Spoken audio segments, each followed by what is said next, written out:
আজকে আবার তোমাদের সাথে নিয়ে চলে এলাম একটা একাদশীর নতুনত্ব রেসিপি। আজকে কামিকা একাদশী স্পেশাল বানিয়েছিলাম সাবুর টিকিয়া।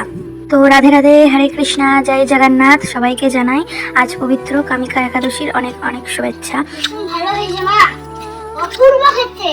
প্রতি একাদশীতেই সাবুর পোলাও বা বাকইটের খিচুড়ি, মিক্স ভেজ সবজি কিছু না কিছু থাকে, তো ভাবলাম আজকে একটু নতুনত্ব কিছু ট্রাই করে দেখা যাক। মন টিকিয়া থাকলে একাদশীর দিনে বাচ্চাদের খাওয়ার সুবিধা হবে, ওদের মুখরোচক খাবার পেলে ওরাও একাদশী ব্রত খুব ভালোভাবে পালন করতে পারবে। সাবু, আলু সেদ্ধ, ধনেপাতা কুচি, নারকেল, বাদাম সবকিছু একসাথে দিয়ে টিকিয়ার মতো করে নিয়েছিলাম, তারপরে তেলে ভেজে নিয়েছি। তো আজকে একাদশীর মহাপ্রসাদ ছিল আলুর দম, সাবুর টিকিয়া, আলুর পাঁপড় ভাজা, তরমুজ ও পেয়ারা।